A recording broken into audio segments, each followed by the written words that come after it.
तो 2021 का RC portion analyse करना था। स्टार्ट करते हैं जल्दी से। सबसे पहले यहाँ पर ये बोला है कि विच one of the following statement best reflects the most critical inference that can be made from the passage given. जो पैसेज दिया हुआ है उससे मोस्ट लॉजिकल इन्फ्रेंस क्या हो सकता है बोला है।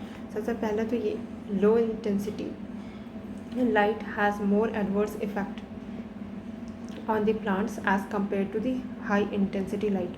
अगेन अगर पैसेज में कंपैरिजन नहीं दिया हुआ है और खुद से ही बोलने लगेगा कि इसका एडवर्स इम्पैक्ट है, इसका कम है, तो गलत होगा। ठीक है, तो पैसेज पढ़ लेना कि किसके किसके में बीच में एग्जैक्ट कंपैरिजन दिया हुआ है। यूजुअली क्या करता है यूपीएससी, पैसेज में दो चीज़ों के बारे में बताएगा और एक चीज़ के बारे में बस बता देगा कि ये ऐसा है, और उसके बाद ऑप्शन में एकदम कंपैरिजन करने लग जाएगा कि ये अच्छा है ये बुरा। तो ऐसे वाला सही नहीं होगा। ठीक है, फिर light pollution can have a permanent adverse impact on ecosystem. और यहाँ पे पूरा है कि जो लाइट पॉल्यूशन है उसका परमानेंट एडवर्स इम्पैक्ट हो सकता है इकोसिस्टम के ऊपर, तो हो सकता है भाई। ठीक है, then white light is better for the flowering of plants as compare to, again comparison दे दिया है पैसेज में, अगर नहीं दिया होगा देखना फिर तो वो गलत हो जाएगा। फिर proper intensity of light in an ecosystem is important not only for plants but for the animals too. वैसे तो इस पैसेज का आंसर मुझे ये ज़्यादा सही लगा था, बट यूपीएससी ने इसका आंसर ले दिया है। अब यूपीएससी तो इसके लिए कोई एक्सप्लेनेशन देगा नहीं, कुछ क्वेश्चन तो ज़रूर गलत करवाएगा ही करवाएगा, बट हमारा थॉट प्रोसेस वही रहना चाहिए कि हम लोग एकदम एक्सट्रीम वाले को आंसर नहीं मानेंगे। ठीक है, तो जैसे अगर एग्जाम हॉल में अगर सॉल्व करना है ना इसको, तो इसको गलत मान सकता है and you can go with this. ठीक है, तो एक दो क्वेश्चन इससे गलत हो जाएगा, लेकिन मैक्सिमम 22 से 25 क्वेश्चन इसी से ही सही होगा। ठीक है, then on the basis of the passage given above the following assumptions have been made. क्या असम्पशन किया जा सकता है? तो पहला बोल रहा है कि sustainable production of India serial food production is impossible without the diversity of pollinating animal, again extreme कांटो। तो ये हट गया, ये हट गया। 3-4 कॉमन है, पढ़ना ही नहीं, सीधा सेकंड पढ़ना। पैसेज में टाइम बचाना ही पड़ेगा, अदरवाइज़ कुछ नहीं हो सकता है, वरना पैसेज का रीडिंग टाइम बहुत ज़्यादा चला जाएगा। हाँ, भले एक बार टिक मारने से पहले एक बार पढ़ लेना क्विकली, पर बाद में देखना। पहले सेकंड को पढ़ लेते हैं। मोनोकल्चर ऑफ हॉर्टिकल्चर, किसके किसके बीच चुना था हमको, एक सेकेंड। फर्स्ट वाला गलत काटा था ना हमने, फर्स्ट वाला गलत काटा था, ये हटा ये हटा। अब 3 और 4 कॉमन है, 2 में से देखना है। तो monoculture of horticulture crops hampers the survival of insects. तो जो मोनोकल्चर किया जाता है हॉर्टिकल्चर क्रॉप का, वो हैम्पर कर देता है सर्वाइवल ऑफ इंसेक्ट। तो ये पैसेज पढ़ के समझ आएगा, उसके बाद फिर तुरंत आंसर आ जाएगा कि बी होगा या डी। ठीक है, वैसे अगर हम अपने लॉजिक से देखें ना, तो जो मोनोकल्चर होता है कि एक ही टाइप के क्रॉप को उगाना, और हॉर्टिकल्चर में अगर हम लोग करेंगे मतलब कि सेब से भी उगा रही हूँ मैं, सेम टाइप का ही फूल उगा रही हूँ ऐसा टाइप का, तो हम पर कर देता है सर्वाइवल ऑफ इंसेक्ट्स। तो ऐसा तो नहीं होता है, इंसेक्ट्स को सेम मोनोकल्चर या पॉलीकल्चर इससे कुछ फ़र्क नहीं पड़ता है वैसे तो। ठीक है, तो वैसे तो पैसेज पढ़ के समझ आ ही जाएगा कि मोनोकल्चर की बात हुई भी थी या नहीं। ठीक है, क्योंकि यूजुअली बहुत ऑब्वियसली यूपीएससी क्या करता है, मोनोकल्चर अपने से डाल देता है। देखो अगर हम लोग एक बार गो थ्रू करें, कहीं पर मोनोकल्चर अगर नहीं लिखा हुआ है ना, तो वो तो सही नहीं होगा।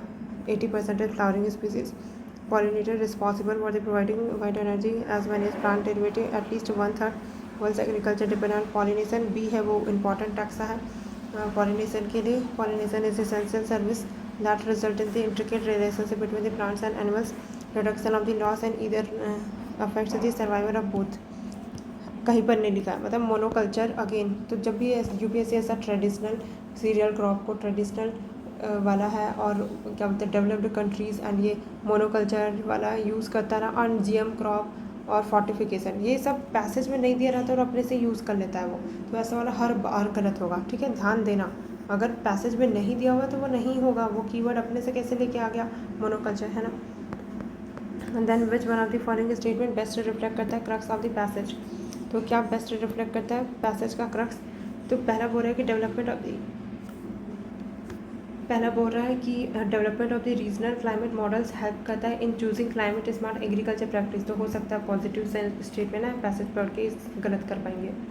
Heavy dependence on the ground water resources can be reduced by adopting dry land cropping system. जो ग्राउंड वाटर है उस रिसोर्सेज को हम रिड्यूस कर सकते हैं जब हम लोग ड्राई लैंड क्रॉपिंग सिस्टम अपनाएंगे। But dry land cropping system से कौन कौन से ही क्रॉप उगा पाओगे तुम, ये तो परमानेंट सॉल्यूशन नहीं होगा ना। फिर climate change increases the criticality of the water resource while simultaneously threatening it. तो देखो यहाँ पे एकदम इशू रेज किया है ब्रॉड वाला, एकदम स्पेसिफिक नहीं गया है ना, कि ये करना चाहिए। ये बस बता रहे हैं कि क्लाइमेट चेंज है, उसके कारण जो क्रिटिकलिटी है वाटर रिसोर्स की वो इंक्रीज़ हो गई है एंड साइमल्टेनियसली थ्रेट भी हुई है। तो दोनों चीज़ों को कवर कर लिया एकदम ब्रॉड वे में। तो अगर ब्रॉडेस्ट ऑप्शन है ना तो वो तो वही सही होता है। Then climate change causes the farmers to adopt unsustainable livelihood and risky coping strategies। बोल रहे हैं कि जो क्लाइमेट चेंज है वो कॉज करता है फार्मर्स को कि वो अनसस्टेनेबल लाइवलीहुड को अडॉप्ट कर लेते हैं, रिस्की कोपिंग स्ट्रैटेजीज करते हैं। तो ये तो पैसेज पढ़ के ही समझ आएगा। एंड यहाँ पर बिस्फेनॉल ए की बात हुई है। तो on the basis of the passage given above क्या अज्यूम किया जा सकता है। पहले बोल रहा है कि bisphenol A may alter embryonic development in vivo. तो लैब में नहीं, बॉडी में क्या किया जा सकता है, जो बिस्फेनॉल ए है वो ऑल्टर कर सकता है एम्ब्रायोनिक डेवलपमेंट को। तो कर सकता होगा, मे ऑल्टर बोला है तो बहुत लाइटर सा स्टेटमेंट है। फिर biochemical and cell based assays are useful in finding और treatment for pollution induced disease. तो यहाँ पर क्या किया यूपीएससी ने कि बायोकेमिकल एंड सेल बेस्ड ऐसे का वर्ड यूज़ किया है पैसे से, and are useful in finding और treatment.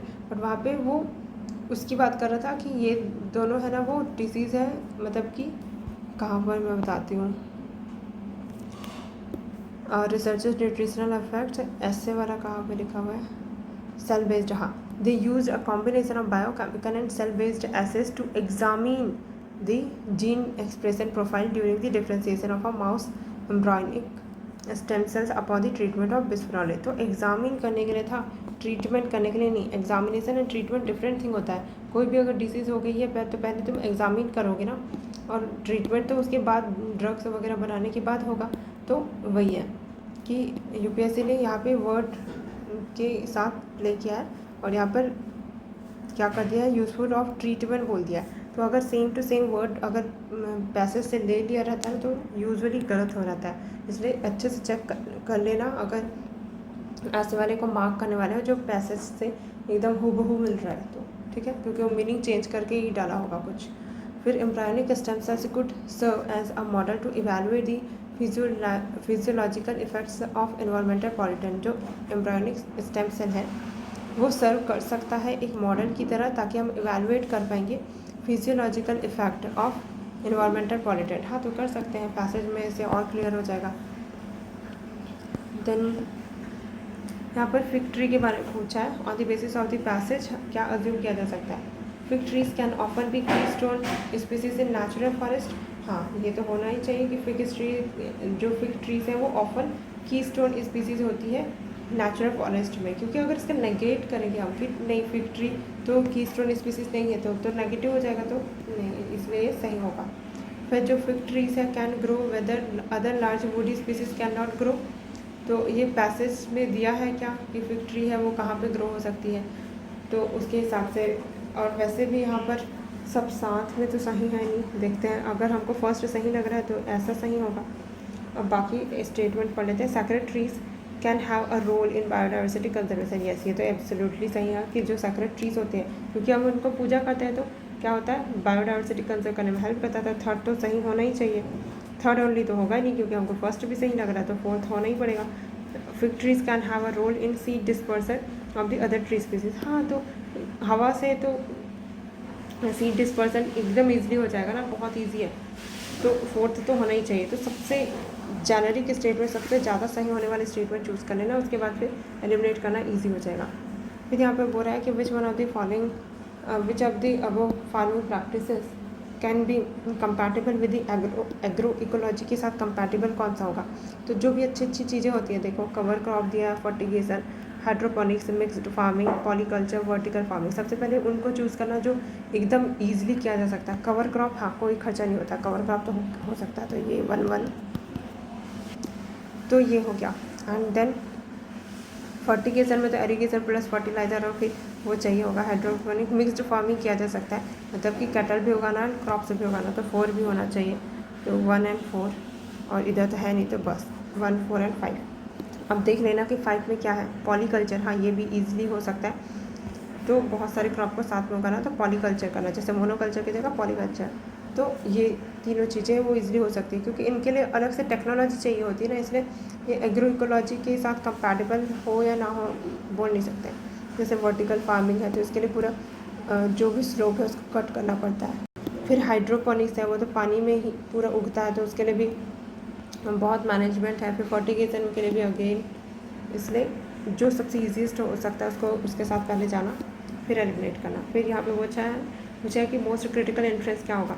Computers are not completely safe. हाँ, तो ये बोल सकते हैं क्योंकि साइबर क्राइम होते रहता है ना। फिर companies producing the software do not take cyber security seriously. लोग सीरियसली ही नहीं लेते कंपनी, ऐसा तो नहीं होगा। उन लोग सिक्योरिटी को लेंगे तभी तो कस्टमर का केयर होगा। Then stringent data security law की ज़रूरत है। एकदम कोई भी ना लॉ बहुत ज़्यादा स्ट्रिंजेंट होने से उतना ज़्यादा फ़ायदा होता नहीं है जब तक उसको कंप्लाई ना किया जाए सही तरीके से। फिर फोर्थ क्या बोला, जो present trend of communication technology है वो अफेक्ट करेगा हमारा लाइफ इन फ्यूचर। तो प्रेजेंट ट्रेंड का तो कुछ भी चीज़ फ्यूचर में अफेक्ट करेगा ही ना, इसमें क्या नई बात है। नहीं, तो कंप्यूटर्स है वो कम्प्लीटली सेफ नहीं है, मतलब रिस्क है इसमें भी, ये बताना चाह रहा है। फिर इसमें देखते हैं कि अजम्पशन ढूंढना है हमको। राइट अजम्पशन क्या है, people who are obsessed with personal hygiene tend to ignore community hygiene. ऐसा तो नहीं बोल सकते कि जो पर्सनल हाइजीन रखता है वो इग्नोर ही कर देता है कम्युनिटी हाइजीन को। फर्स्ट काटो। Then emergence of multi drug resistant germs can be prevented by personal cleanliness। तो जो इमरजेंस है मल्टी ड्रग रेजिस्टेंस का वो प्रिवेंट किया जा सकता है अगर पर्सनल क्लीनलीनेस से। ड्रग रेजिस्टेंस तो ड्रग खाने से हुआ है ना, तो क्लीनलीनेस तुम कितना भी कर लो उससे थोड़ी होने वाला है कुछ। तो सेकंड हट गया, वही सेम ऑप्शन ही हटा। फिर यहाँ पर 4 कॉमन है तो 4 चेक नहीं करेंगे, 3 और 5 में से पढ़ेंगे। 5 पढ़ता है पहले। It is community hygiene implemented through public health measures that is really effective in the battle against infectious disease. And यहाँ पे बोल रहा है entry of the market in the domain of hygiene increases the risk of infectious diseases. Entry होना market का किस domain में, hygiene में, उसके कारण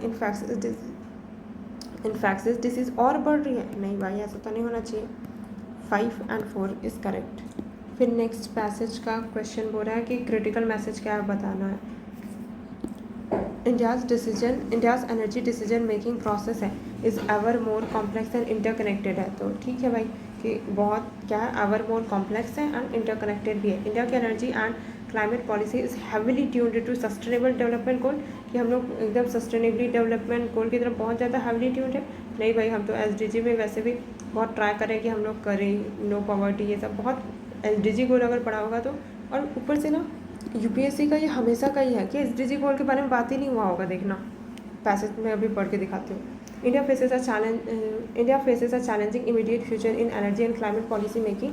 The problems are multiple: sputtering fossil fuel production capabilities, limited access to the electricity and modern cooking fuel for the poorest, rising fuel imports in an unsustainable global energy context, continued electricity pricing and governance challenges leading to a costly deficit or surplus supply, and not least growing environmental contestation around land, water, air. But all is not bleak.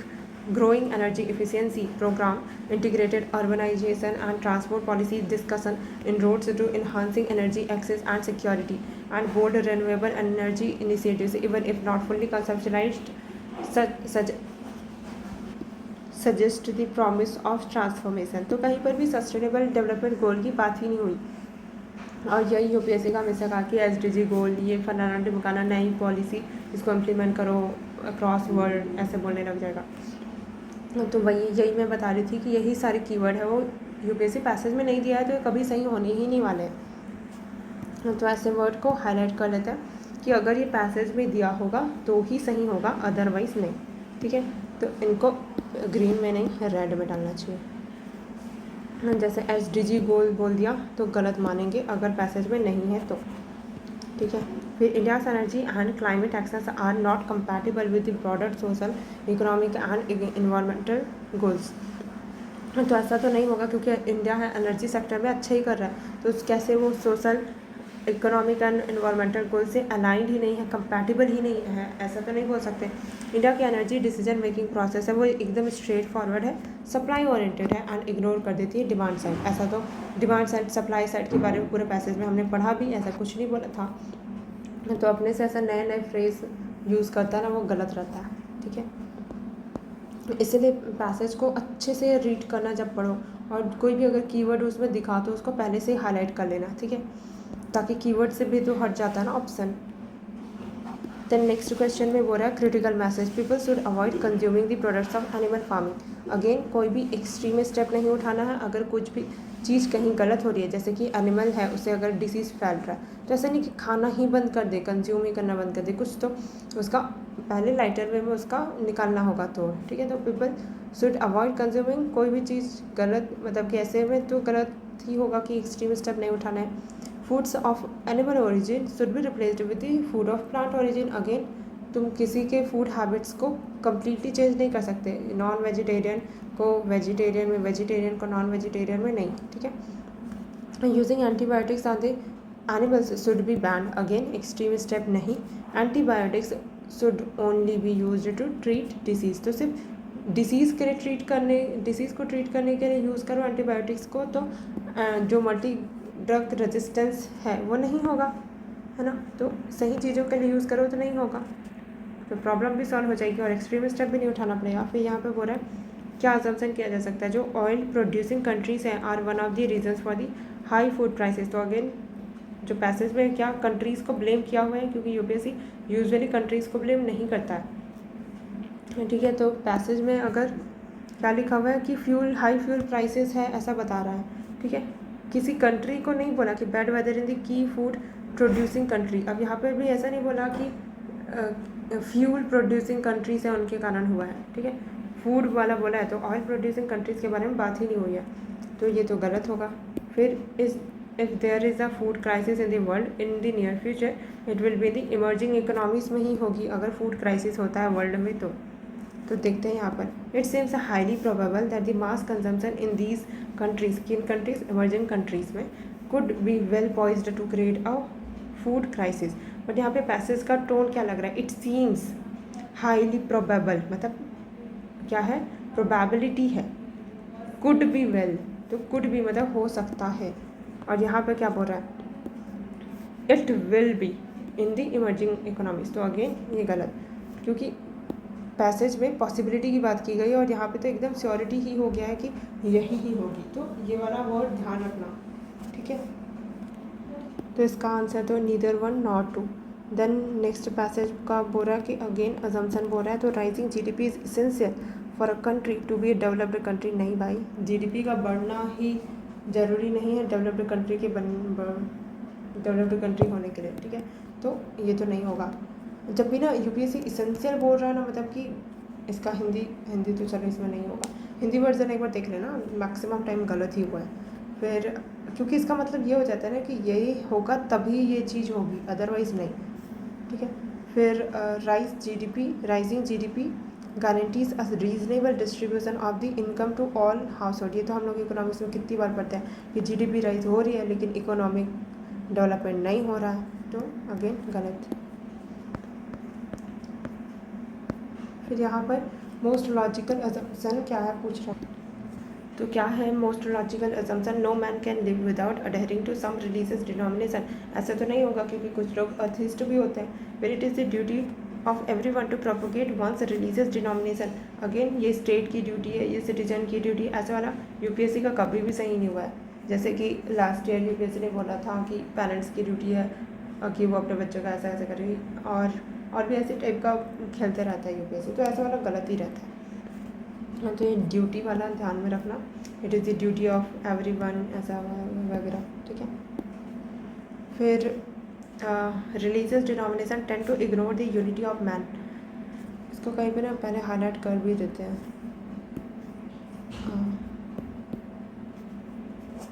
इसको क्या लिखना चाहिए, responsibility वाला, ठीक है, responsibility trick की ये इन्हीं की रिस्पॉन्सिबिलिटी है टाइप, हमारी नहीं है, या फिर गवर्नमेंट की रिस्पॉन्सिबिलिटी है, प्योरली पूरा का पूरा गवर्नमेंट ही रिस्पॉन्सिबल है। तो अगर जहाँ पर भी रिस्पॉन्सिबिलिटी को बोलेगा तो वहाँ पर यूजुअली वो गलत होता है कि इसी की ही बस रिस्पॉन्सिबिलिटी है या फिर ड्यूटी है सबकी, ठीक है। देन नेक्स्ट इसी में ही पैसेज में religious denomination tend to ignore unity of man. तो ये तो पैसेज पढ़ के समझ आएगा कि रिलीजियस डिनोमिनेशन है वो यूनिटी ऑफ मैन को इग्नोर करेगा कि फिर man do not understand their own religious denomination. ऐसा तो नहीं होगा कि अपने रिलीजियस डिनोमिनेशन को अंडरस्टैंड ही नहीं कर पा रहे हैं। फिर यहाँ पे बोला कि मोस्ट लॉजिकल रैशनल इन्फ्रेंस क्या है, तो sedition war and breach of law are inevitable in every dominion. Again बहुत एक्सट्रीम हो गया कि सारे डोमिनियन में होगी ही होगी, गलत। It is not the people but the sovereign who is responsible for all problem of any dominion. Again कि ये नहीं, ये रिस्पॉन्सिबल है, वो भी थोड़ा नहीं, पूरा प्रॉब्लम के लिए किसी भी डोमिनियन का, तो एक्सट्रीम है, wrong. That dominion is the best dominion which pursue the aim of unity and has law for good citizenship के लिए लॉ है, तो एकदम अच्छा पॉजिटिव चीज़ बात बता रहा है। यहाँ पे बोला it is impossible for man to establish good dominion, again extreme, wrong. फिर with reference to the above passage the following assumption में से क्या सही है। Equality is prerequisite for the people to participate in the multiple transaction of society from position of confidence. हाँ, ये बात सही है कि इक्वालिटी है वो प्री रिक्विजिट है, उसके बाद ही चीज़ें हो सकती है। फिर occurrence of inequality is detrimental to the survival of democracy। Democracy के सर्वाइवल के लिए इनइक्वालिटी ऐसा नहीं है भाई, डेमोक्रेसी से इनइक्वालिटी के ऊपर थोड़ी नहीं डिपेंडेंट है। फिर equal standing of all citizens is an idea that can not actually be realised. सब मतलब ये रियलाइज हम नहीं कर सकते, बोला इवन इन डेमोक्रेसी में भी नहीं कर सकते, गलत कहीं पर हो गया तो। फिर right equality should be incorporated into our values day to day political vocabulary, तो ठीक है, वोकैबलरी में इधर इंक्लूड करना है, वैल्यूज़ में इंक्लूड करना है। अगर इसको हम गलत मानते हैं मतलब कि ये हो जाएगा कि राइट टू इक्वालिटी है वो हमारे वैल्यूज़ में नहीं होनी चाहिए, पॉलिटिकल वोकैबलरी में नहीं होनी चाहिए, तो ये इसका नेगेटिव तो और रॉन्ग हो रहा है, तो ये सही होगा। फिर यहाँ पे which one of the following statement best reflect करता है crux of the passage. Human societies experiment with the different form of government, तो पैसेज पढ़ के समझ आएगा। फिर any form of government tends to deteriorate by excess of its basic principle. फिर education of all citizen ensure करता है perfect functional and sustainable democracy. अगर सारे सिटीजन मतलब कि एजुकेटेड रहेंगे तभी के डेमोक्रेसी सस्टेनेबल फंक्शनल होगी, नहीं भाई ये तो नहीं हो सकती, ऐसा तो सही नहीं है। Having a government is necessary evil because tyranny is inherent in any form of government, again extreme है, रॉन्ग। फिर यहाँ पर बोल रहा है कि सेंट्रल आइडिया क्या है पैसेज का, conception of what is right और wrong exist due to the formation of state. State की फॉर्मेशन के कारण ही क्या राइट है क्या रॉन्ग है इसका कंसेप्शन है। Unless a ruling authority decides as to what is right और wrong no man would be morally right. जब तक रूलिंग अथॉरिटी ना डिसाइड करती कि क्या सही है क्या गलत, तब तक वो कुछ भी सही एंड क्या मोरली सही क्या गलत है ये नहीं होगा क्या, नहीं भाई ऐसा तो नहीं है। फिर man is inherently immoral and selfish natural state में, नहीं मैन ऐसे नहीं बोल सकते कि इनहेरेंटली ही इमोरल एंड सेल्फिश होगा। फिर the idea of what is right और wrong is necessary for survival of human species. Again right and wrong के बिना भी तो सर्वाइवल हो रहा था ना, आदि मानव लोग को क्या पता था कि ये किसी जीव को मार के खाना सही नहीं है, तो अगेन वो सर्वाइव तो कर पा रहे थे, तो गलत हो गया ये तो। फिर यहाँ पे बोल रहा है rational plausible and practical implication क्या होगा। यहाँ पर too much globalisation is the best interest of any country. बहुत ज़्यादा ग्लोबलाइजेशन किसी कंट्री के इंटरेस्ट में नहीं है, तो ऐसे तो ग्लोबलाइजेशन को डिस्करेज कर रहे हैं, तो ये तो गलत हो जाएगा। फिर modern technology are increasingly blurring the economic border. जो मॉडर्न टेक्नोलॉजीज है वो इंक्रीजिंगली ब्लर कर रही है इकोनॉमिक बॉर्डर। हाँ ये बात तो है, क्योंकि एक दूसरे कंट्री का पार्ट इधर उधर होके अलग अलग कंट्री में असम्बल हो रहा है, तो अब बॉर्डर है वो उतना ज़्यादा मायने रख नहीं रहा है। Innovation and capital have impinged on the domain of the state. तो जो इनोवेशन है एंड कैपिटल है वो इम्पिंज हो चुका है, तो पहले तो 1 को हटाते हैं, अरे 1 हटाने के बाद तो आंसर ही आ गया है, ठीक है भाई 2, 3 एंड 5 अब बस पढ़ के देख लेना कि कहीं एक्सट्रीम तो नहीं है इसके अंदर। तो public policy of every country should focus on developing its own supply chain. हाँ ये तो सप्लाई चेन बनाना अच्छी बात है ना। Geopolitics will have to reconcile too many ambiguities and uncertainties. Again geopolitics की बात में सही है, जियोपॉलिटिक्स है उनके बारे में रिकॉन्साइल करने की ज़रूरत है, जो भी बहुत सारी एम्बिग्यूटीज है कि वही कार वाला एग्जांपल था, आई थिंक वही वाला है। तो ऑटोमेटिक कार है, तो अगर एक्सीडेंट हो गया तो किसको ब्लेम करना चाहिए, जिसने कार बनाया उसको या सॉफ्टवेयर बनाया उसको, या फिर जिसको कार का आइडिया आया था उसको, या फिर कार जिस कंट्री में चल रही थी वहाँ पे, तो ऐसा था। तो वही बता रहा है कि ऐसे अगर एम्बिग्यूटीज़ या अनसर्टेनिटीज़ होती है तो जियोपॉलिटिकल है जियो पॉलिटिक्स है उनको रिकॉन्साइल करने की ज़रूरत है बहुत सारे एम्बिग्विटीज़ को, ठीक है।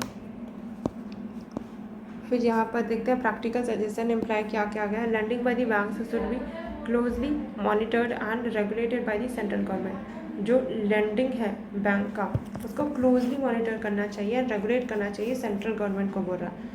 तो देखना पड़ेगा reading by a bank should be, okay ठीक है। फिर interest rate should be kept low so as to induce bank to lend more, promote credit growth and thereby boost economic activity. ये पैसेज पढ़ के समझ आएगा। Merger of the many banks into a few large bank alone is the long term solution. बस यही लंबा solution है, गलत। फिर Indian banking system requires structural reform as a long term solution for bad loan problem. ये तो सही लग रहा है, पैसेज पढ़ के और क्लियर हो जाएगा। फिर यहाँ पर बोल रहा है कॉरोलरी क्या है पैसेज का, तो central bank can not work independently of the government. हाँ, तो सेंट्रल बैंक गवर्नमेंट के बिना काम नहीं कर सकते। अगर हम आरबीआई को भी देखें तो वहाँ के मतलब वहाँ पर भी गवर्नमेंट बहुत सारा काम करती रहती है, तो गवर्नमेंट तो ज़रूरी है। फिर government should regulate financial market and institution को क्लोजली एकदम बहुत एक एक चीज़ को रेगुलेट करना पड़ेगा, नहीं।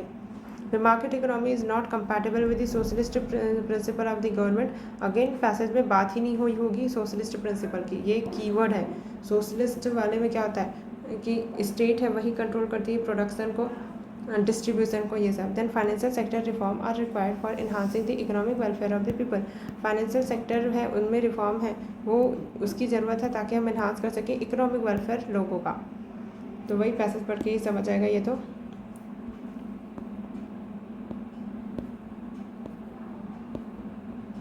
फिर यहाँ पर सेंट्रल आइडिया क्या है पैसेज का, तो efficacy of the universities would be better in online mode of the conducting classroom tuition. Again यहाँ पे ना पैसेज में ये बस बताया था कि ऑफलाइन एंड ऑनलाइन, मतलब पहले ऑफलाइन होता था अब ऑनलाइन होता है। उसके बाद कंपैरिजन करने लगा कि ऑनलाइन बेटर है। फिर वही है कि comparison as compare to this बोल दिया, और पैसेज में कुछ कंपैरिजन करके एग्जैक्ट नहीं बताया तब तक सही नहीं होगा। Availability of the higher education can be made easier and cheaper without diluting the content. तो अवेलेबिलिटी है हायर एजुकेशन का, उसको ईजिली अवेलेबल कराया जा सकता है सस्ते में भी, बिना कंटेंट को डाइल्यूट किए। फिर we need not invest much in infrastructure में इन्वेस्ट करने की ज़रूरत नहीं है हायर एजुकेशन में, ये develop better human social capital. तो अगेन ऐसा तो नहीं ही सोचेंगे हम कि हमको इंफ्रास्ट्रक्चर एजुकेशन में क्या बोलते हैं इन्वेस्ट करने की ज़रूरत नहीं है। फिर private sector institution in higher education as well as coaching institutes can take advantage of this opportunity and thrive well. तो कोचिंग इंस्टीट्यूट के बारे में बात ही नहीं हुई है पैसेज में। फिर यहाँ पर अवर क्या बोल रहा है रैशनल इन्फ्लुएंस बताना है। Our cities need to have well defined administration setup with sufficient autonomy के साथ होनी चाहिए हमारी सिटीज़, ऐसा बोल रहा है। फिर our increasing population density is a hindrance to our effort to achieve sustainable development. हम इसलिए नहीं अचीव कर पा रहे हैं क्योंकि पॉपुलेशन डेंसिटी, अगेन पैसेज में सस्टेनेबल डेवलपमेंट की बात ही नहीं हुई है।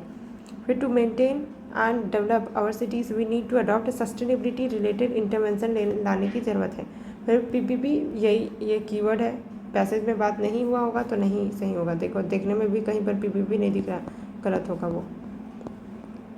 फिर यहाँ पर अजम्पशन फाइंड आउट करना है। मॉडर्न डेमोक्रेसी से rely on the market forces to enable them to be welfare state. Welfare state बनने के लिए क्या मॉडर्न डेमोक्रेसी मार्केट पे नहीं भाई, मॉडर्न डेमोक्रेसी है वो मार्केट फोर्सेज पे इसलिए है क्योंकि प्रॉफिट ज़्यादा मिलता है मार्केट प्रोसेस में। मार्केट से इंश्योर करती है sufficient economic growth necessary for democracy to be effective. Market है वो ये चीज़ें इंश्योर कर देती है कि सफिशिएंट इकोनॉमिक ग्रोथ होगा। नहीं, ऐसा तो नहीं है कि अगर मार्केट में क्या एंटर कर दिए तो ये चीज़ इंश्योर थोड़ी हो गई कि सफिशिएंट इकोनॉमिक ग्रोथ होगा जो डेमोक्रेसी के लिए नेसेसरी है। तो अगेन नेसेसरी वाला ध्यान में रखना ज़्यादा सही नहीं होता है क्योंकि बहुत ज़्यादा ये एक्सट्रीम वर्ड ही है कि ये चीज़ नेसेसरी है। फिर government programmes are needed for those left behind in the economic growth. हाँ, ये तो नेगेट कर ही नहीं सकते ना, क्योंकि गवर्नमेंट प्रोग्राम की ज़रूरत नहीं है बोलोगे जो इकोनॉमिक ग्रोथ में पीछे रह गए उनके लिए। फिर ये वाला क्वेश्चन क्या बोल रहा है कि सेंट्रल आइडिया क्या है। फिर school curriculum not compatible with the expectation of the children and parents. तो पैसेज पढ़ के समझ आएगा ये तो। फिर emphasis on the academic achievements does give time for development of personality and skill. Emphasis अगर हम करते हैं एकेडमिक अचीवमेंट पे तो वो टाइम देता है development of personality and skill के लिए, तो बहुत कॉन्ट्राडिक्टरी है।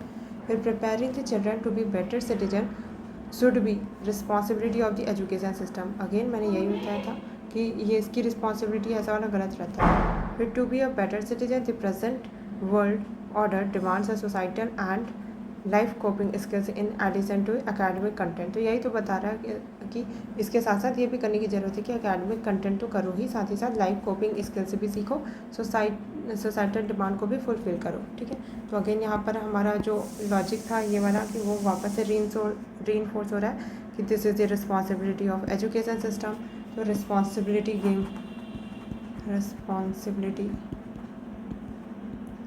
रॉन्ग। ठीक है, इससे पहले और कहीं पे था क्या, नीडेड टू दोज।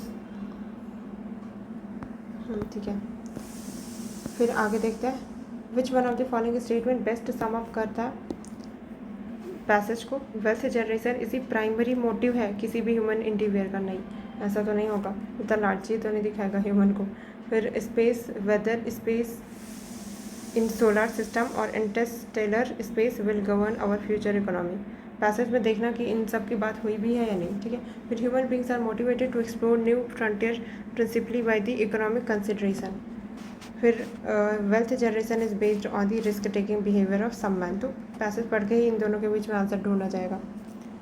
फिर यहाँ पे पूरा अग्रीमेंट अबाउट टेलिंग लाई कि क्या हो सकता है पैसेज में, कि पैसेज तो कभी भी ये नहीं बोलेगा ना कि झूठ बोलना सही है, तो ये तो नहीं होगा। डिसअग्रीमेंट अबाउट टेलिंग लाई ये भी नहीं होगा, क्योंकि बीच का रास्ता होगा ना, कुछ जगह झूठ बोलना पड़ेगा। तो disagreement about telling the truth सही नहीं बताना है, उसके लिए डिसअग्री करना नहीं, उसके लिए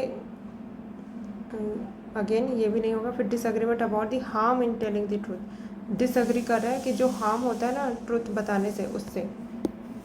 फिर which one of the following habit is found more often in good people, में कौन सी हैबिट देखने को मिलती है। Mixing up true and false, नहीं। इंटेंशनल मिक्सिंग, हाँ इंटेंशनली हम ट्रूथ को मिलाते हैं फॉल्स के साथ। फिर फाल्सिफिकेशन ऑफ फैक्ट, नहीं, फैक्ट गलत नहीं बताते। फिर कंप्लीट कंसीलमेंट ऑफ ट्रूथ, ये भी नहीं।